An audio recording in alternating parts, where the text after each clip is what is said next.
planning for travel and how I like to plan for travel. Joshua Pickles, thanks for joining. Pound. And so this topic was actually suggested by James Jen after my previous live stream, and James wondered what I do to plan for a trip. And so that's what this video is going to be about. If you have an idea what you'd like me to talk about from my next live stream, then hit me up, let me know, and I'll think about that for the next time I do one of these. So in this video, I'm going to talk to you about my method for travel planning and tips to hopefully make it easier for you. Now, if you want to know when I do my next live stream, two ways. If you want to know right away when it comes up, on YouTube, when you subscribe, click on the little bell, and then you can click on notifications right here and send notifications. Then you'll get an instant notification when I do a live stream. Or you can follow me on Facebook. I've got a link to my Facebook channel below, and if you follow me on Facebook, I announce my live streams. Also, when I go on a trip, I will post pictures and things like that from the trip too. So if you don't follow me on Facebook, you might want to check that out as well. And the final thing I just wanted to mention is I was asked where Topher was on some of these previous live streams, and so Topher is indeed joining for this live stream today. So if you have any questions for Topher, you can ask him as well, but I'm going to set him up right here. Take a drink of tea from In-N-Out Burger. In case you haven't figured it out, that's kind of a Monday dinner for me at In-N-Out Burger. And without further ado, let's get ready and talk about travel planning. Okay, so the first thing when I'm planning a trip is I kind of decide whether I'm planning a big trip or a small trip. And a big trip would be something that I would say is, like a European trip or an Asian trip, something I have to fly a long way, and also something that I'll be gone for, a week or 2 weeks or 3 weeks. And so if I'm planning a big trip, then typically I will plan that about 3 to 12 months out. Why 3 to 12 months? Well, 3 months I would say is usually a good time to find some of the cheapest airfares. 12 months, maybe if I'm booking award travel and I'm booking it to someplace highly competitive, like Australia or someplace where you can't often find business class tickets, and so I start planning those early, make sure I get the flights and make sure I get the hotels. If I'm planning a little trip, and that might be a weekend trip to someplace domestic, someplace like San Francisco, or even someplace like New York that's not too hard to get to, I'll typically plan that maybe as short as 3 weeks out. I usually find 3 weeks is kind of the point that you can get cheap airfare and cheap hotels kind of together. When you start getting closer than 3 weeks, flights start to get expensive and hotels start to get expensive. So by the way, since this is a live stream, if you have questions as I'm going, please ask, hit them up. I can certainly talk to myself and talk a long while, but if you all have questions, that makes it all that more interesting. Alright, so the first thing I do when I'm planning a trip is decide on a destination. Now, that might seem kind of like a no-brainer, destination and a time frame, but and Nelson Santos, good morning from Taiwan. Good to see you on Facebook and see the heart and the light going by.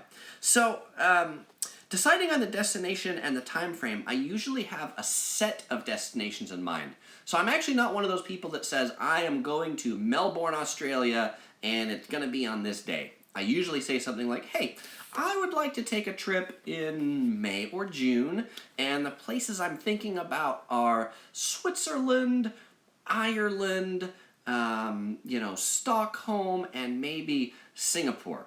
And so I'll have that kind of collection of things, and then I start looking at the flights to those places. That's usually the first thing I do, is start looking at flights to my destinations.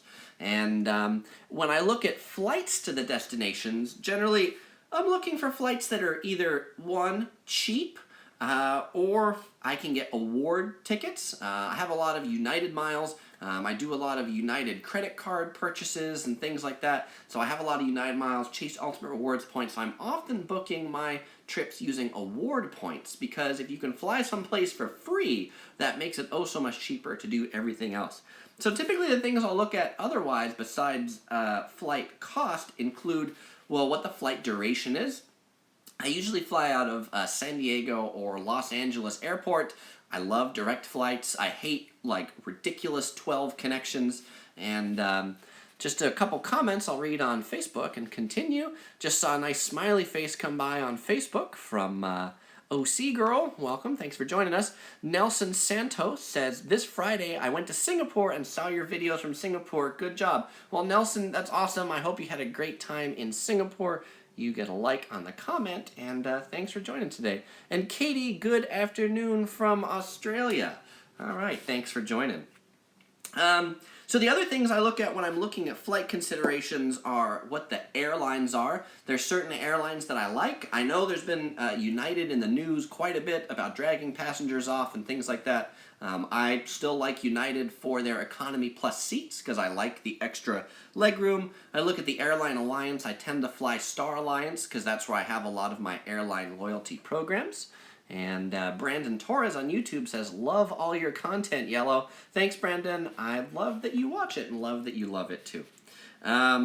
If I'm booking award tickets, I typically look to book business class. There can be a whole discussion in kind of the frequent flyer community about what's the best use of reward miles, if it's to book economy tickets, business class tickets, first class tickets. And I'll tell you that I like to book business class tickets because I think they have the best value to airline mile used. Because I can never afford to spend $8,000 on a ticket, but I can certainly afford to use airline miles for that ticket. Benson Sim on Facebook says, hello from Singapore. Amazing videos. Keep it up. Benson, thanks for joining as well.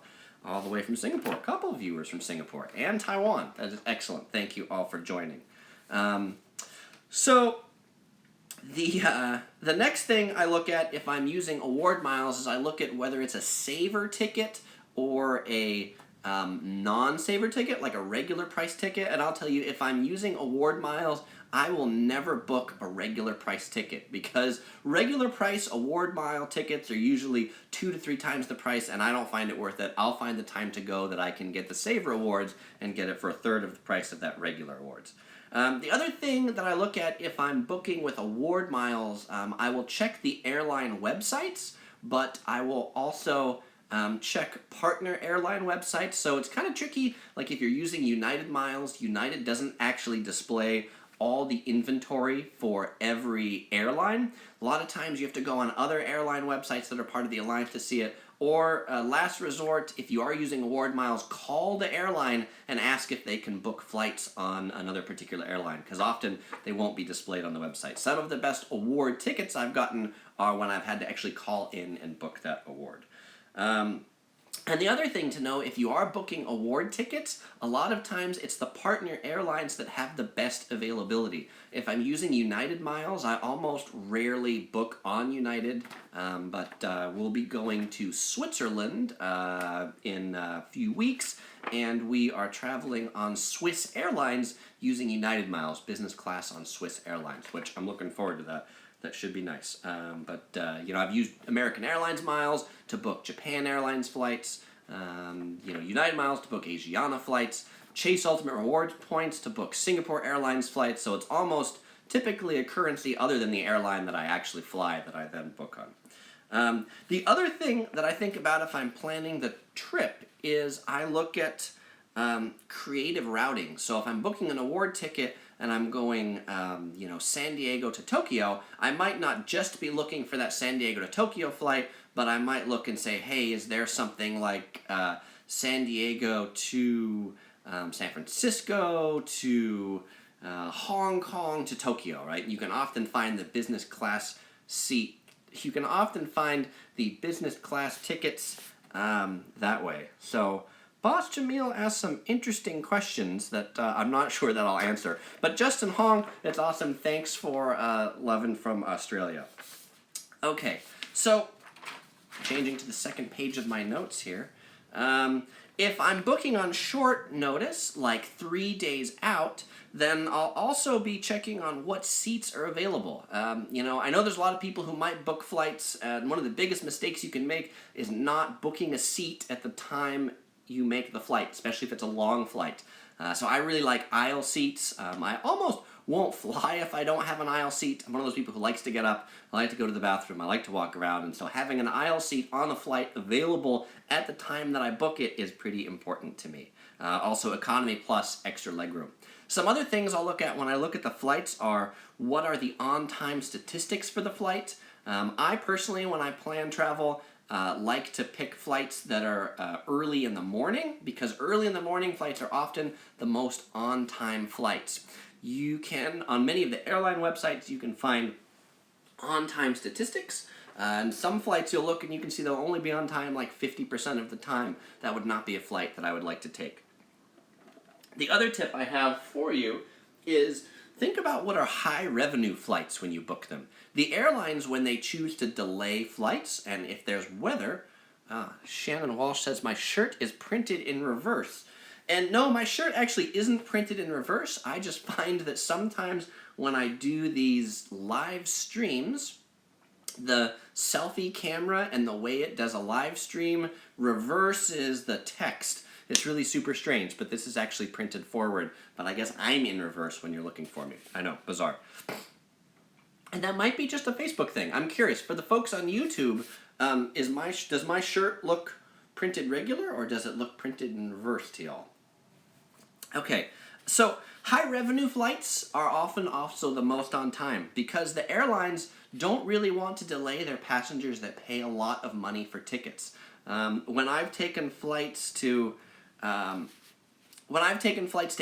and I've connected in San Francisco, the San Diego to San Francisco flights often get delayed because people don't spend a lot of money on those. But then the flights from San Francisco to, say, Hong Kong, those are on time because they're high revenue flights, which means I end up missing my connections and sitting in San Francisco. Coming the other way around is usually okay. If I'm coming internationally to domestic and then a domestic connection, the international is going to be on time and the domestic will be late. But that's okay because I'm already made it to my airport. And awesome, and I am glad to hear that on YouTube my shirt looks fine. That is very strange that on Facebook it is reversed. And maybe it's the device that I'm using too. So we'll check that out. Thanks everybody for letting me know. Okay.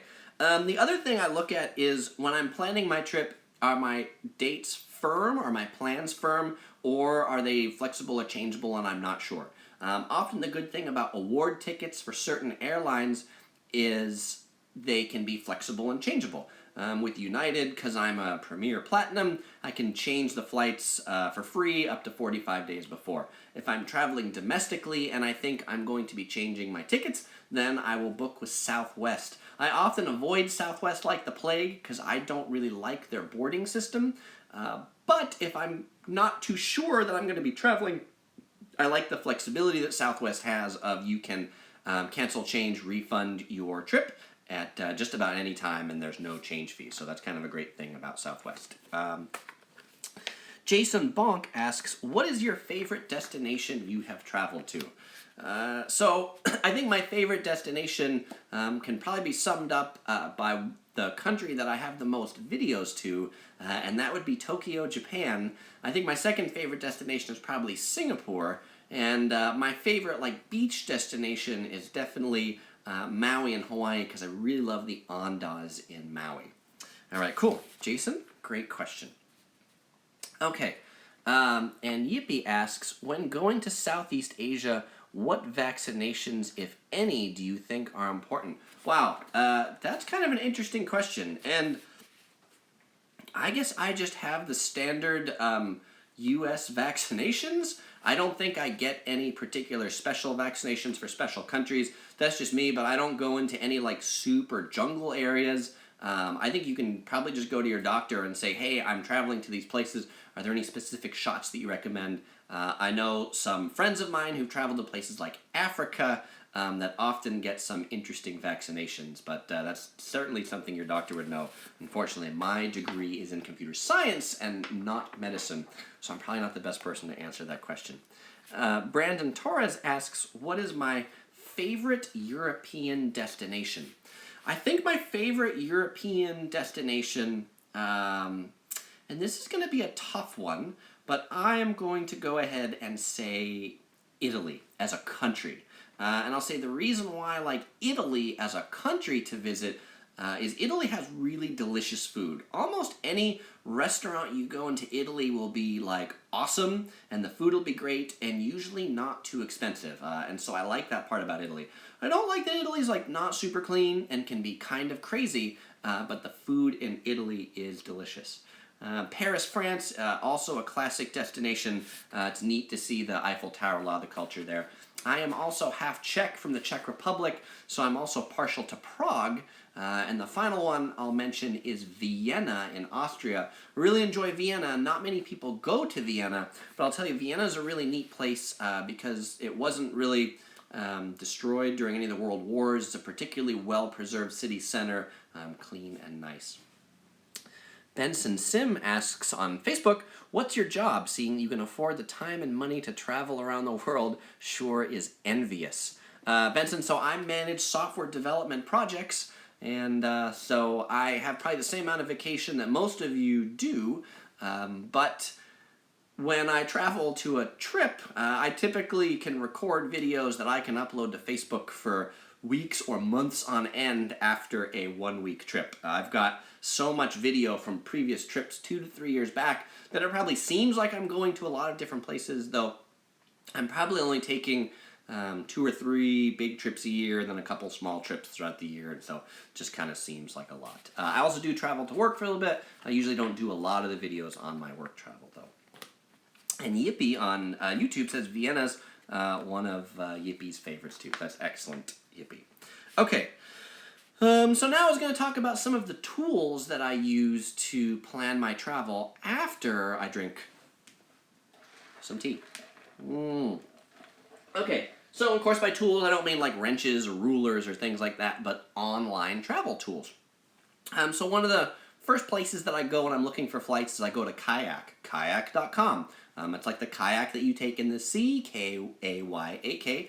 Kayak is really good for searching a bunch of airlines all at once. I like their displays. You can select Airline Alliance, you can select just a single airline, and it gives you a pretty quick glance at what's cheap, what's expensive, what some of your available options are. I will also use Google Flights, and also some software called ITA Matrix. ITA Matrix is really good if you're looking at routings for award tickets. I also look at the airline websites that I'll be booking through, and I'll say the airline that I have the miles on, but I might also be looking at the partner airline to see what their availability is. Or like if you're looking for, if you're looking for United, boy, there's the website. So if you're looking for like Star Alliance availability, the best website is the Singapore Airlines website because it has the best availability for Star Alliance. There were a couple of comments. Yippee asked if I've ever used Skyscanner, and Shannon Walsh says she likes Skyscanner and Hipmunk too. So those are two that I don't think I've ever used. Skyscanner, correct me if I'm wrong, is like an app on your phone, right? That'll help you do some stuff. I don't know. Tell me, why do you guys like Skyscanner? I've never used Skyscanner. And Jake McShane says, have you ever tried using an award booking service for help redeeming your miles? And Jake, I have not used an award booking service, but I have been to quite a few different frequent flyer type conferences where a lot of the people that run those award booking services talk about how to book award tickets. And so I think I use a lot of the techniques that they use to book award tickets when I book them.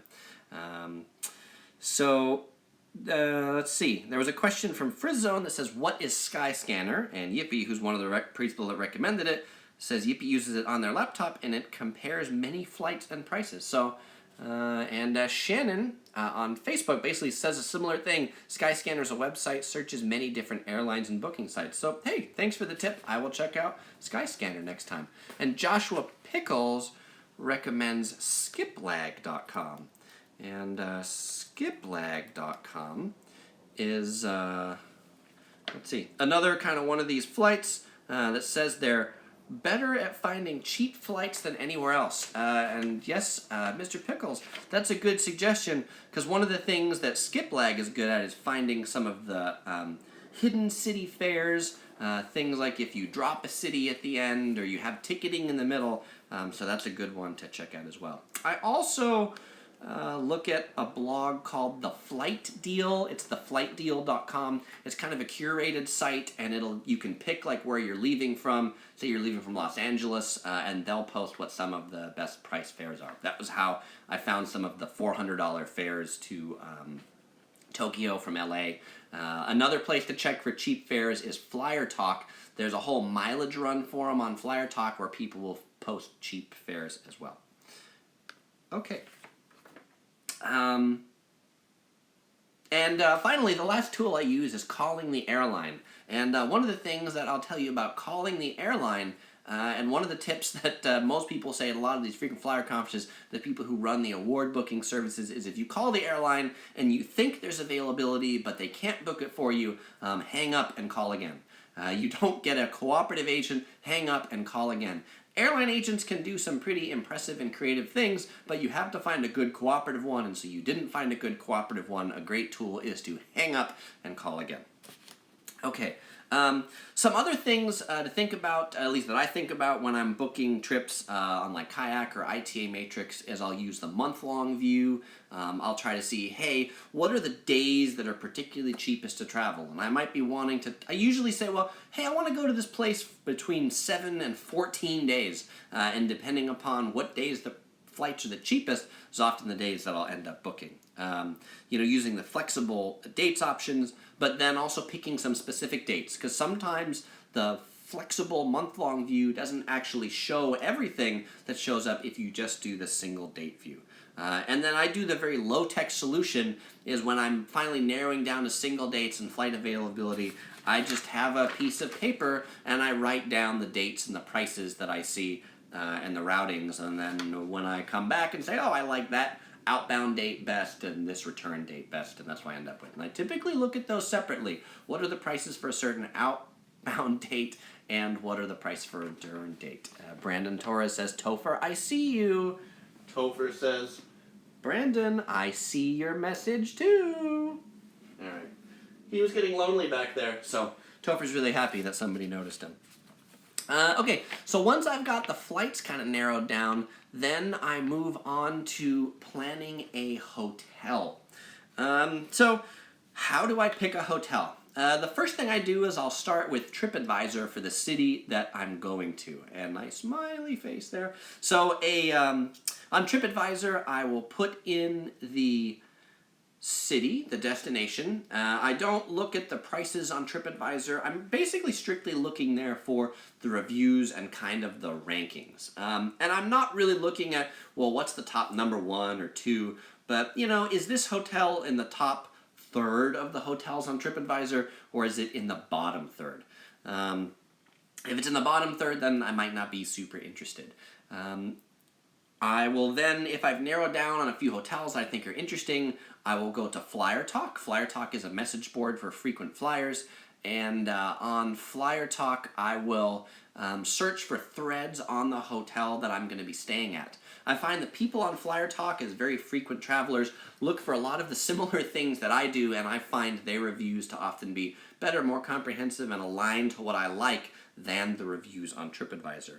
Then I'll look for like specific blog reviews on a hotel. So I'll just go to Google and I'll type in, reviews for Park Hyatt New York, and I'll find specific blog posts, because those can generally be pretty detailed. They might be some bloggers I actually look at.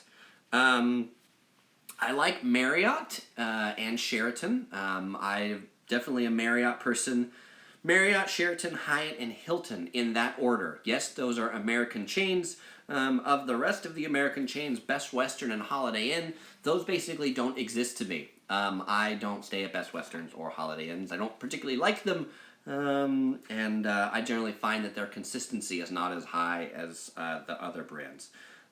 Radisson is pretty nice if I'm traveling internationally, but I avoid Courtyard hotels like the plague. Yes, I stay at Marriott's a lot, but courtyard hotels, they basically provide lousy service, in my opinion, lousy rooms, and then there's like almost never a free breakfast domestically.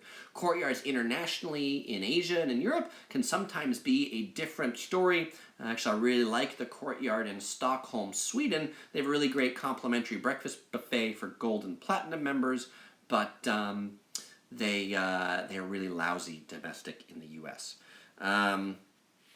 Okay, couple comments. Rick B says, great info. Rick, thank you very much. Kimberly H, welcome. Thanks for joining. I'm totally glad you could catch a live stream. Brandon Torres says he'll use this video for his future travels. That's excellent. It'll certainly be here as a reference. Jason Bonk says he loves TripAdvisor. Rick B tells me I am fancy. I'm not sure how to take that. I'll take it well.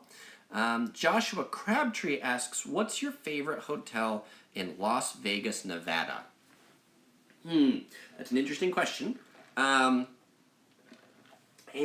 I would say if money is no object, and all the rates being the same, then my favorite hotel in Las Vegas is the Venetian Hotel. I like the Venetian. It's center strip. They have like really big rooms. They're nice rooms. I also like that at the Venetian you can park your car in the parking garage and get up to your room without having to go through the casino. Though I will say I actually often end up staying at the Marriott Suites in Las Vegas, and I recently stayed at the Marriott Vacation Club in Las Vegas, which I enjoyed as well. Joshua Pickles says I need to do a review of a Trump hotel. You know, that would be pretty funny. I'll see if on one of my trips I can visit a Trump hotel just for you, Mr. Pickles. Daniel Scott asks if I'm planning any Australian reviews in the near future. Daniel, I don't have currently any plans to Australia, but I would love to, and if I go there, you definitely figure we'll have some reviews. YouTube says very bad connection. Hopefully this will continue on without dropping. Okay. A couple comments from YouTube. Rick B says he's all about the free breakfast. Yippee says, always use booking.com, never had a bad stay, reviews, and a map show where all the hotels are in relation to the city's attractions. Yippee, I don't use booking.com. I often do use Expedia if I'm not booking to the major chain hotels. But if I'm booking at the major chain hotels, then I find I like to book directly with them so I can get the points and the status that comes along with it. I could have a whole nother video about status and things like that, which I think I just might do, but that'll be a subject for another conversation. OC Girl says, no Toyoko Inn in Japan. That's a really good comment. That's probably an oversight because I was just listing American hotels, but if I do go to Japan, and for those of you that are planning a trip to Japan, Toyoko Inn is a great chain of business hotels. They're small, they're cheap, but they're clean and they're quiet. They're located right next to train stations, and Toyoko Inn is a pretty neat hotel. Justin Hong asks, what was my favorite thing in Singapore? Justin, I would say my favorite thing in Singapore are the hawker centers in Singapore. I really like the food in Singapore, and so every time I really look forward to going to the hawker centers. I know that's not a specific thing, but that's a specific category of things. I think then probably one of my favorite things in Singapore is Gardens by the Bay, the Cloud Forest Dome, which is like this rainforest in a dome. That's probably my favorite thing in Singapore. And Rick B says, hey, I'm trying to book a flight to Singapore over the summer. Any ideas where to get a cheap flight? So Rick B, I would suggest, first of all, you check out skiplagged.com, as Mr. Pickles suggested, and then I would also check out theflightdeal.com and see if you find any links there to Singapore from the city that you're going to. Skiplagged, S-K-I-P-P, no, I can't, spelling in public is really dangerous. Here, I'm typing it into the comments. It's skiplagged.com. Skiplagged.com. Okay. So, when I'm looking at hotels, I generally tend to large business hotels big Marriotts, big Hyatts, JW Marriotts. But I also like the boutique mini chains. Within Marriott, I really like some of the Autograph Collection hotels. And within the Hyatt chain, I like the Andaz hotels. They're kind of these cute, small, but high-end hotels. So I enjoy staying in some of those too. Some of the factors that I look for in a hotel decision, number one is cost. Number two, quiet rooms. Number three, good air conditioning. Number four, good location to public transport. Number five, good and cheap / free breakfast. Lounge access, and something that's close to restaurants and a grocery store. So those are the factors I look at in a hotel. So when I'm looking at the reviews, those are typically things I'm looking at. So if I see that somebody says, hey, the rooms are very loud, or I could hear my neighbors the whole night, then that's a place that I also avoid like the plague, because I need my beauty sleep, and I'm not one who can really sleep with like earplugs or anything like that. Joshua Crabtree asks if I've been to the Circus in Las Vegas. You know, when I was a kid, I stayed at the Circus. I have been back there when I've been to Vegas, and I would not stay at the Circus because it's a pretty run-down, lousy hotel by Vegas standards today. Okay, the other tip I would give you is, so I already talked about using Expedia. If you're going to Japan, a hotel booking site I like is called Rakuten, Rakuten. The spelling's in the description. They have great websites, great hotels for Japan that a lot of the American websites don't have. And then the tip I'll give you is to check for special hotel rates. Often, a lot of the American hotel chains in particular will have special rates for AAA. They'll have special rates for seniors. They might have special rates if you work for IBM. I have known creative people who, to get the IBM rate, they might procure an IBM business card with their name on it. I'm certainly not encouraging you to do anything like that, but I would say definitely look at some of the special rates that you are eligible for when you go. Nikyo said, got back from Singapore last March. I agree on the hawker centers, which your videos helped me a lot. I'm currently watching your Taipei market videos for my upcoming trip to Taipei. That's awesome. And Nikyo, the thing you'll find slightly different about Taipei night markets versus Singapore hawker centers are a great place to like go get lunch or go get dinner. Taipei night markets are much more places to like snack your way through. So just be prepared at the Taipei night markets. You'll probably be doing a lot more standing and a lot more snacking to fill yourself up. Two questions that were very similar that both came in at the same time. So I wonder if you're comparing. Jake McShane and Kimberly H. both asked if I ever use Airbnb. Great question. And after I drink some water out of my very big glass mug, I will answer that. So no, I do not use Airbnb. I've heard too many horror stories on Airbnb of people who book a hotel or book a room that's not available, that they can't find, that the person comes and says, oh, you can't stay here, it's not available anymore. Airbnb can often be very difficult in those sort of situations. And then also, because I said one of my criteria is I like hotel breakfasts. You know, Airbnb often, it's just an apartment you're staying in. I get they can actually sometimes be bed and breakfast, which they might have a breakfast, but I do like the big hotel breakfast buffet and all the accoutrements that those provide. So Airbnb just kind of not really my thing. Some other things to look at when you're booking hotels is some hotels have bizarre minimum stay requirements. If you go to like snow areas like Vail, you might find some of these hotels have 4 to 5 night minimum stay requirements.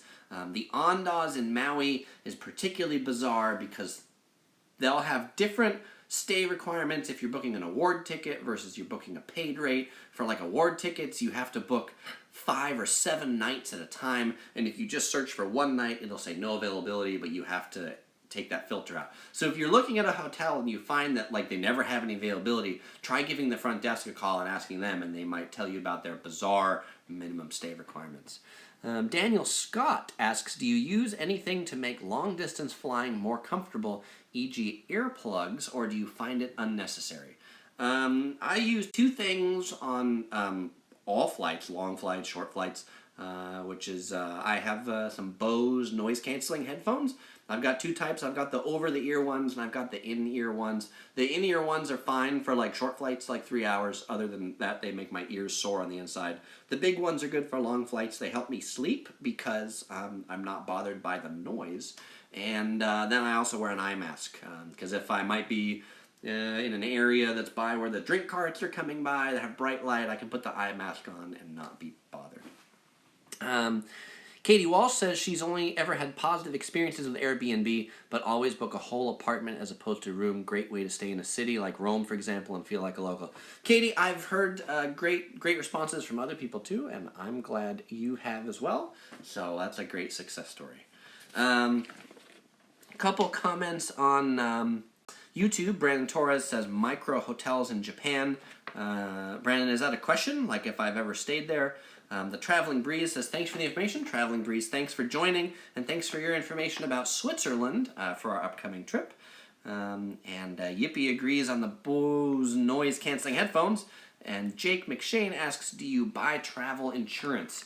I personally do not buy travel insurance, though I do book my flights with a credit card that has like trip cancellation or trip interruption insurance. There's like the Chase Sapphire Reserved card, the Citi Prestige card, American Express Platinum. Those are cards that all offer that capability or service that if something does happen to your trip, your luggage gets lost, your trip gets delayed, you can file for reimbursement later. And so that's what I use. I've never actually had to use any of those with the credit cards. I have had my luggage lost with Brussels Airlines, and I filed a claim with them and got like $1,000 later, which was kind of a drag in the end, but hey, at least I got some money back. But related to travel insurance, that takes me to my next point. When I'm booking hotel reservations, I almost always book fully refundable and fully changeable hotel fares. I know there's a lot of things that you can book that are like, oh, you book this and no cancellations and no changes, and you save like 3% of the cost. And I think that's kind of ridiculous because when I start planning a trip, I often don't know the specific cities. I'll often just say, like for Switzerland, I book a flight to Zurich and I book a flight out of Zurich. And then the first thing I'll do is I will book the week in that city that I'm arriving into. And then when I decide that I'm going other places, I will take that week-long stay and I'll shorten it, and I'll put that place that we're going here at the end. And then if I'm going to a place in the middle, well, then I'll shorten that one or I'll shorten this one. I will generally book a hotel at the same time I book the flights because I like to know, even if the city gets really, really busy, for some reason and the hotel gets sold out, that I have a place to stay. Tokyo, Japan is certainly one of those places if you're going during cherry blossom season where if you don't book ahead of time and you get to a month before, you will find there are like almost no hotels available in April. Yippee asks, what is your favorite way for getting foreign currency when you arrive at ATMs or travelers' checks cashed at banks or before you leave? Yippee, I always get my money from ATMs when I arrive at the airport. I have a couple of ATM cards that I just use for international travel. One is a Charles Schwab account, and with Schwab they have no foreign transaction ATM fees, so they don't charge the ATM fee, they don't charge the foreign exchange fee. Ally Bank is another good one for that, so I always get them out from ATMs. I find that's the best exchange rate and easy. I'll typically also have enough cash on hand in the event that my ATM cards don't work that I could make a cash exchange if I really have to. Okay. So, the next thing I do now that I've got my flight and I've got a hotel or a series of hotels narrows down is I will buy some travel books. Yippee, you're welcome for the tip. And if I'm going to Europe, I will always buy the Rick Steves guide. I love Rick Steves. If you go to Europe and you've never heard of Rick Steves, go buy a Rick Steves book right now for whatever destination you're going to in Europe. I find his advice is some of the best advice anywhere. And then I will also go on Amazon and I'll find what are the next most popular books for a certain area. I'll typically get them by a couple different brands. This is like a Lonely Planet book to Tokyo, which is kind of a big chain. This is a Frommer's on Tokyo, Kyoto, and Western Honshu. What I like in a lot of these things is I like to have things like what are the train maps, I like to also have like big maps that you can pull out. It's really nice when planning to look at like the whole big thing. And Kimberly on YouTube says she loves Rick Steves. Katie Walsh also loves Rick Steves too. So I'm in good company with both of you that you like Rick Steves. And Daniel Scott says he's never heard of Rick Steves. So definitely check him out. You'll also find Rick Steves has good YouTube videos onto some destinations. I like mine too, but I do like Rick Steves' YouTube videos also. Rick Steves also has like audio guides. We did a great one in Vienna. It's like a walking tour of Vienna. You can listen to Rick Steve and he'll tell you about things, and they're free. So that's really cool. Okay, we are in the final stretch here. We are on page 404 of my notes. So we're getting to the end. Okay, after I bought the books and read some of the books and kind of like narrowed out some cities or places, then I'll go watch YouTube videos. I'll type in the destination: Switzerland travel, Australia travel, Zurich travel, narrow down to the city, narrow down to the site. I also like to read Wiki Travel. It's kind of like Wikipedia, except for travel. Wikipedia has a lot of information on cities, getting in, things like that, which is something that I like. I will also search Google for things like 7 days in Switzerland, 7 days in Japan, and see what sample itineraries are that other people have done. I don't just follow theirs verbatim, but it's interesting to see what itineraries people put together. It gives you kind of an idea of what's possible versus what's impossible. Shannon Walsh on Facebook asks, do you have any tips for dealing with foreign languages? So if I'm going to some place that I think that'll be an issue too, and I should have brought one of those books up here, but I'll often buy like the little language book. So I've got like the little book of Mandarin, the little book of Japanese, just to pick up like some key phrases for the country. Also on my phone, I will have Google Translate. And so Google Translate has a mode you can use your camera to like hold it over some text and it will auto-translate the text to your language. Or you can type in something, it'll say it or it'll translate it. And so sometimes I might just show people that from my phone. Daniel Scott asks, would you recommend use of tours over self-planning trips for beginner travelers? I would recommend planning trips yourself. Me personally, I really don't like organized tours. Organized tours, you don't really get to feel like you're actually in the city or living there. You're just often on a bus, and the bus takes you around a different place. What I might suggest, Daniel, is if you did want to do tours like that, is see, maybe book to like a destination and find out if the hotel you're at offers any like guided day trips. When we went to Ireland, like there's these local tours that do these great like rail tours. It's like a day trip. You can take it from your hotel, you take a day trip to this destination, they put you on a train, they take you with a tour guide there, the next day you're back at your hotel and you can do whatever you want the next day. The thing about like a big long tour is it locks you into, you're going to do A, B, C, D, E, F, G these days whether you want to or not. Whereas if you book like day trip tours from where you're going, then you can kind of piece it together how you want to. Joshua Pickles says he can't stand Rick Steves. Joshua, what don't you like about Rick Steves? I'm interested to know. Brandon Torres asks, how many travel books are in your collection? It's a really good question because I probably don't keep the travel books after about 5 years. I think after 5 years, the travel book is almost worthless because things change so much. So I usually donate them after that time. I have like 1 or 2 shelves of travel books, maybe 50 at any given time, but I generally try to clear those out so they can make room for new ones. OC Girl also recommends detour.com.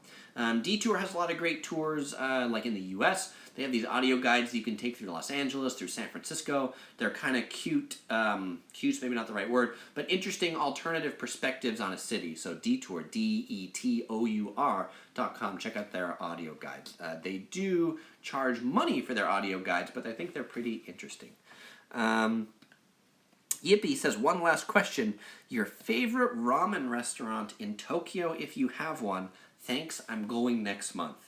So Yippee, off the top of my head, I would say my favorite ramen restaurant in Tokyo is Ippudo, Ippudo.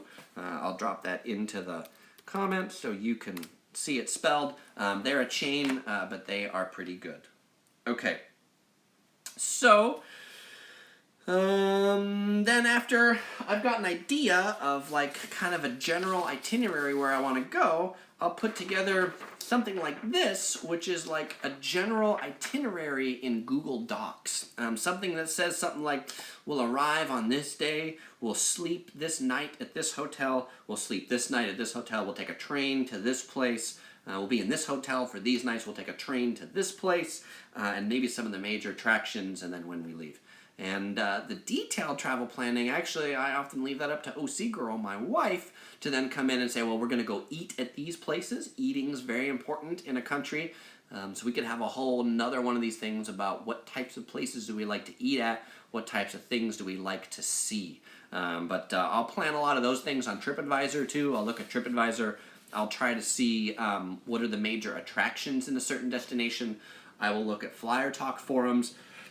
I'll look at people's itineraries and say what are the things they saw and try to plan those. I also use Google Keep. It's another Google app that runs on Android. You can make notes about things, so I'll make notes to myself to look at later. The other thing I do, and I do this in Google Docs, and I'll hold this up, is I put these kind of note pages together to show like, hey, here's a place I might want to eat at, and here's a picture of it. These are things from Tokyo, and this is like a good gyoza place in Harajuku. So I do this so that I have a picture of it, so that when I'm walking by I can try to find it, or if I can't see it, I can just hold it up to people and say, hey, can you tell me where this place is? And these things I'll keep in Google Keep and then print them out either beforehand or in the hotel to then carry with me if I don't have a cell phone or data. Okay, I think that was the printed stuff that I have. And, uh-oh, I just threw my notes page away. This is page 2. Okay, this is page 4. All right, so when I'm booking hotels, I generally try to book at least 2 nights in a hotel. I prefer 3 nights.